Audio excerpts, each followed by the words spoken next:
When time first began, the Eternal gave life to powerful beings of light, the Draconils. But as misfortune would have it, the power given to these creatures awoke in them only a boundless pride and an inexhaustible thirst for dominion. Shaken by this betrayal, the Eternal banished them to the deepest abyss of Dracomundus. It was there, in the depths of the earth, that they twisted into the monstrosities that we know today as dragons. Alas, possessed more than ever by hate and vanity, the Banished refused to admit themselves defeated. Through their voices, they persisted in corrupting humanity. Through their blood, they defiled the land we call our home. From that moment on, mankind would live in fear. Fear that one of the Dragon Lords, the most powerful of the Banished, would one day return to the surface. With the support of his Dragonkin, Saw Ichnog succeeded in escaping from his subterranean prison. And brave souls, guided by the light, rose up and vowed to push him back. Soldiers of the Order, righteous and faithful to the Eternal, who suffered body and soul after coming into contact with draconic corruption. Rare were those who remained impervious to the depraved whispers of the dragons on the outskirts of this gaping breach. One such person was Godefroy of Clairval, Grand Knight of the Order of the Eternal.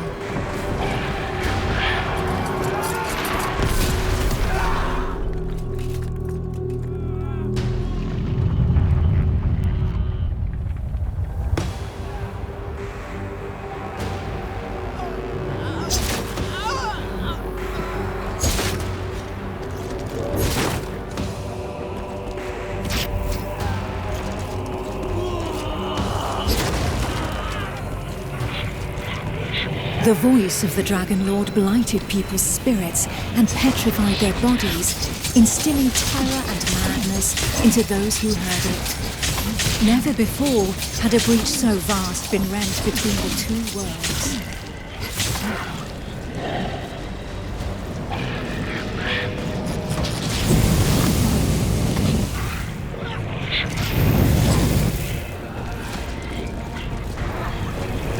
It was here, at this wound between worlds, that the corruption was most potent. One by one, haunted by the whispers from below, the people succumbed to madness. Draconic blood sullied the earth and corrupted the creatures that tread upon it.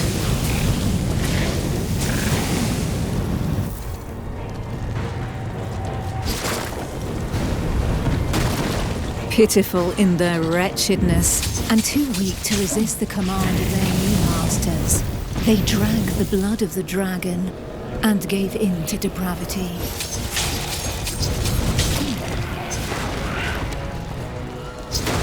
Thus enslaved, they were twisted into ghastly monsters, mockeries, Dragonkin.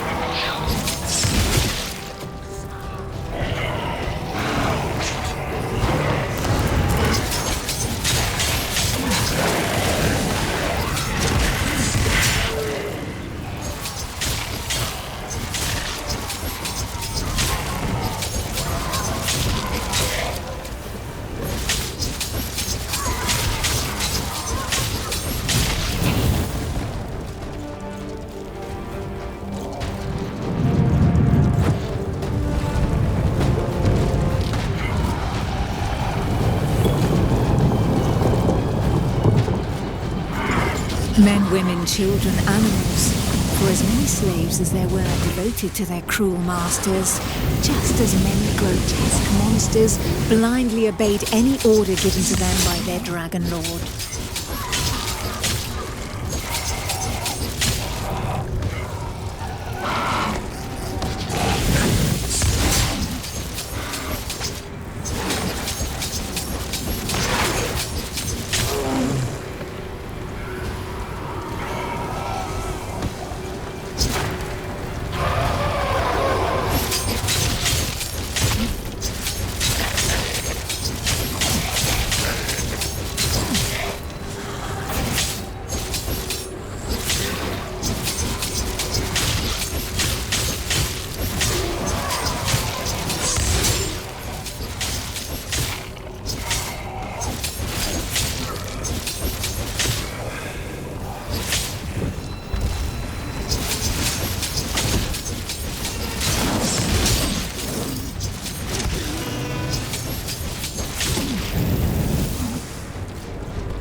Only the most righteous of souls, guided and supported by the Eternal, were able to resist the corrupting call that led the living to damnation.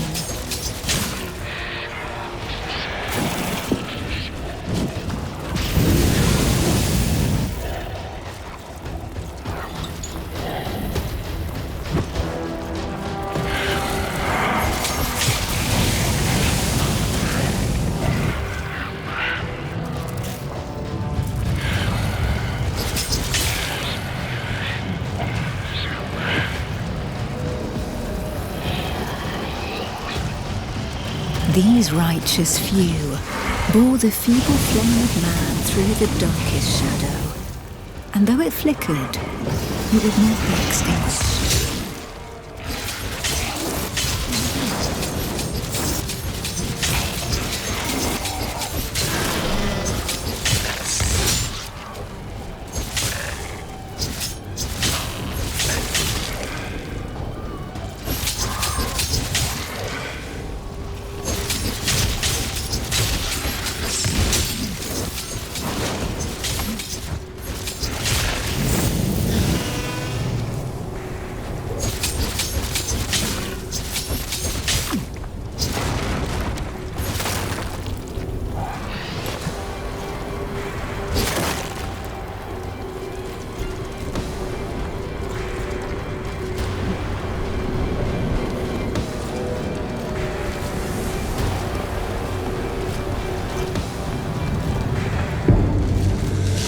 Filled with these fleeting embers of hope, a few brave souls founded an alliance to carve the first breach into draconic defenses.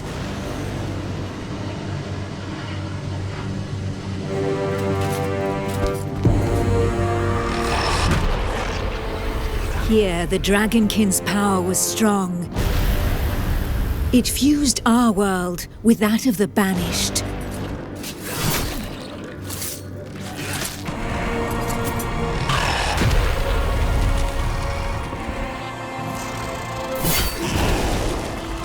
Godefroy of Clairval heroically broke through and shattered their defense barriers.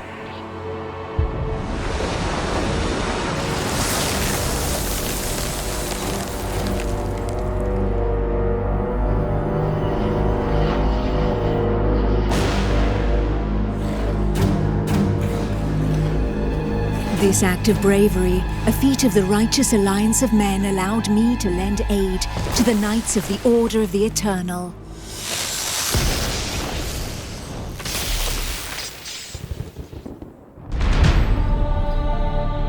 Me, Almantia, Grand Oracle of Pythodurcan, Dragon Blood, a human altered but not consumed by the draconic blood that flows through my veins. My sisters and I have powers given to us by the dragon, but our souls remain our own.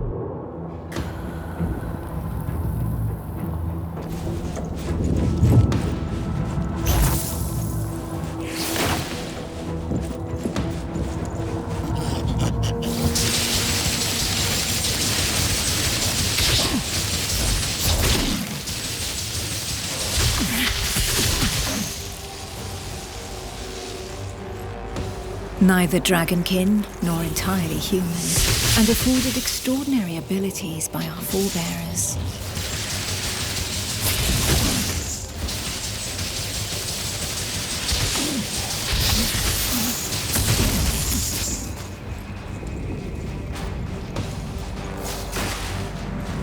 By those who drank the blood of the only banished dragon to have ever repented before the Eternal.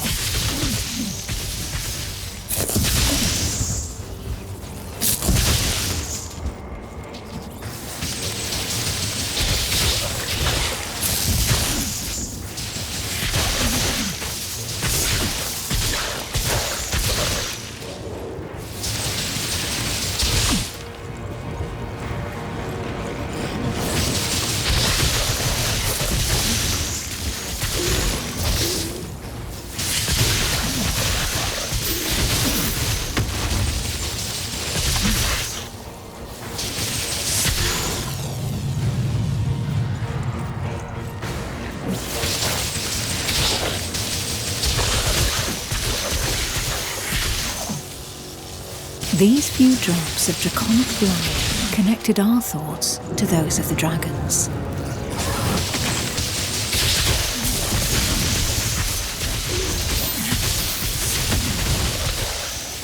Struck by fleeting visions, we sought glimpses into their deeds and understanding of the feelings that drove them.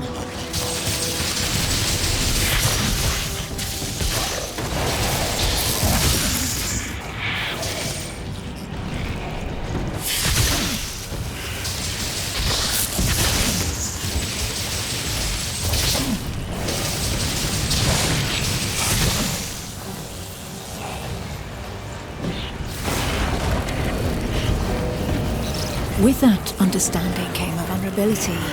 We soon learned that we were at the mercy of their whispers. The voices threatened to consume us, with no hope of salvation.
The formidable link that connected us to the dragons had also awakened something within us.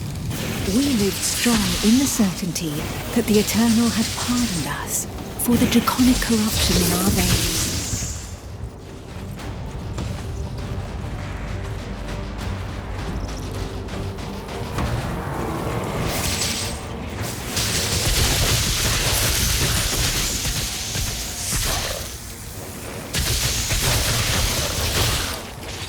Our civilization fell alongside the blue dragon and the Dragonkin, forcing us to live amongst men in the city of the Order of the Eternal.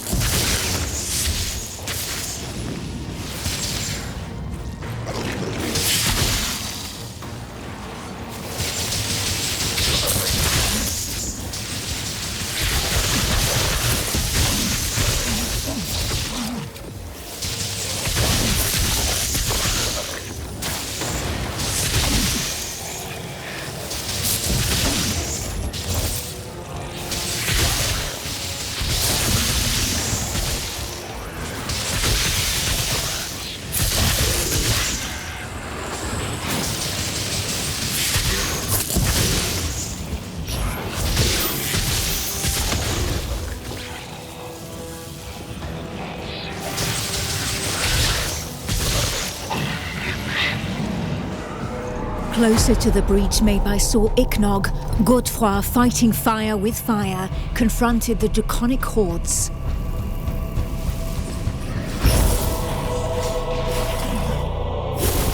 I battled by his side, but my strategy was less direct.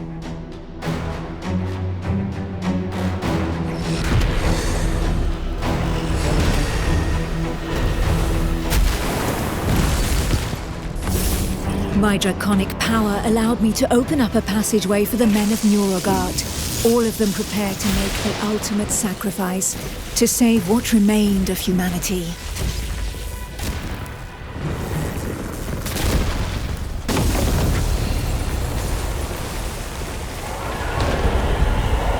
Once this invisible barrier had been breached, they knew that their lives would hang by mere threads.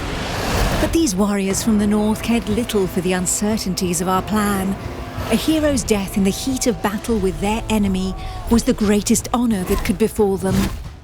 Led by the pale dragon blood Harold Truelson, the barbarian fleet had but one objective: to lure the enemy into the open sea and leave the path to the breach vulnerable. If a single vessel reached the coast, then this sacrifice would not have been for naught.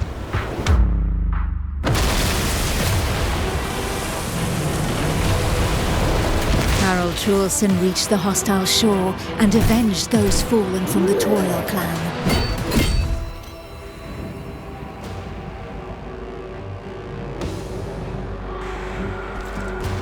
The barbarians of Nuragard feared neither pain nor death, and they welcomed violence as they might an old and familiar friend.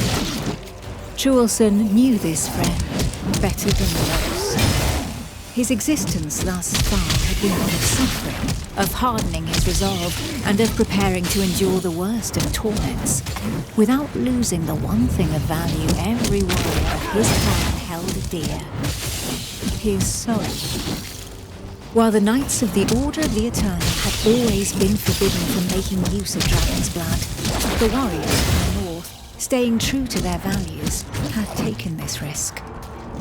A select few, highly trained clansmen, risking their lives in the process, had successfully imbibed the pale dragon's blood without succumbing to the corrupting voices. Among them was Truelson. To become a dragon blood barbarian, he paid the ultimate price and cast away a portion of his humanity. In exchange, he received draconic powers that he put to use for the Toriel clan, the Eternal, and humanity at large. And even if all others, from Sky to Nuragard, recognized the courage and sacrifice of these brave warriors, there was not one that did not also regard them with sincere disgust. While there could be no doubt of their loyalty to Toriel, defender of the Eternal, their bodies, defiled by the dragon as they were, drove the rest of mankind to reject them. Truelson, for his part, cared little for his appearance. What did this matter after all, as long as his soul remained intact?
The pale dragon blood had achieved his goal. The Alliance's plan, as unlikely as it was to succeed, could run its course.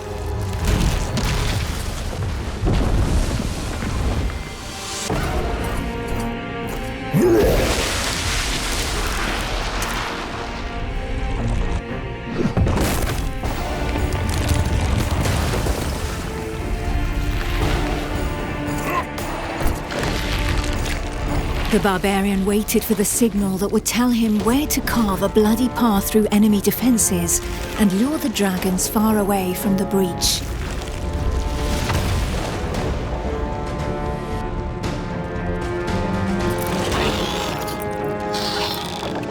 The Kongirati nomads, every bit as proud and as fearless as the warriors from the north, joined the alliance of men to help push back Sor Iknog, the Crimson Dragon. Sitting astride their draconic hybrids, these tracker archers faced the dragons steadfastly and seemingly without fear. Not one would allow the enemy to make easy prey of them. Hides, wings, teeth, blood. For the Kongirati, each draconic monstrosity was not only a threat, but also a quarry from which they could gain valuable resources.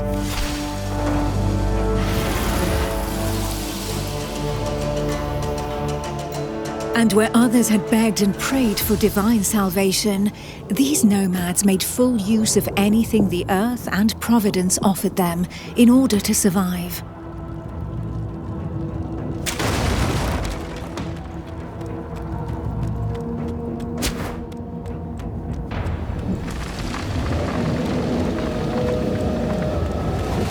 Their master tracker, Eula, however, did not see things in such stark shades of black and white.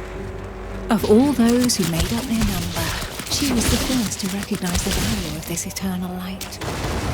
She rejected neither the ancestral traditions nor the tracking of the Dragonkin, who had made it possible for the Kongirati to excel in the arts of potions, alchemy, poisons, and draconic hybridization.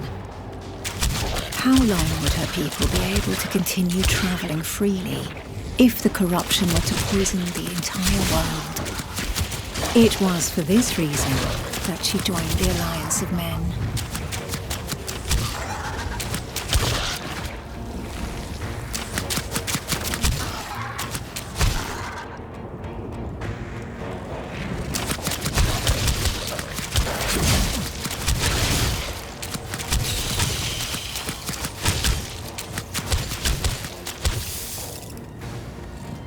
To seal this union, the Order of the Eternal entrusted her with one of their most powerful relics, a single, glimmering scale of light.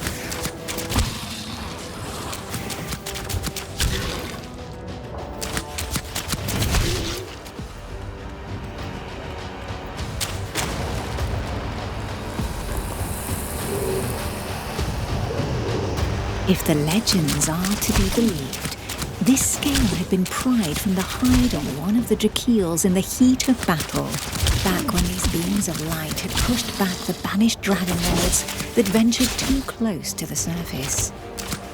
Each champion had one, and the power of their light would be needed to push Sor Iknog back into the shadows.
It was up to Eula, armed with her scale of light, to cast the invocation.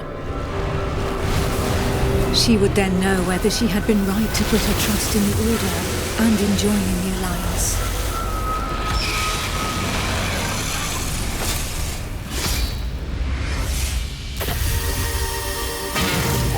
The power of the light was like nothing ever seen before.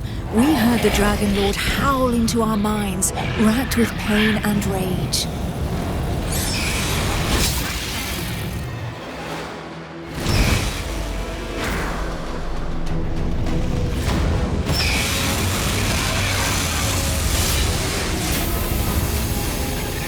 So close to the Dracomundus, our souls suffered as from 1,000 deaths, but we held fast to our positions.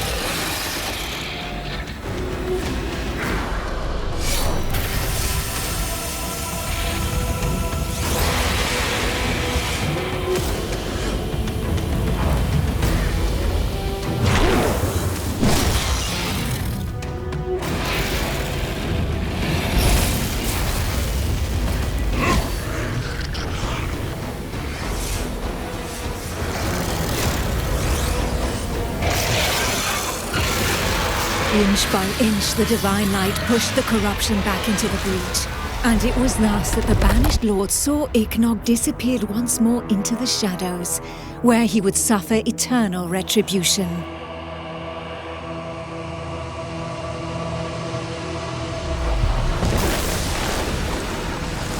Once calm fell, we were all that was left, the sole witnesses to the feat accomplished by the Alliance of Men. But more than ever, we knew that the taint of draconic depravity still festered in the depths of the abyss, impatient to break free once more.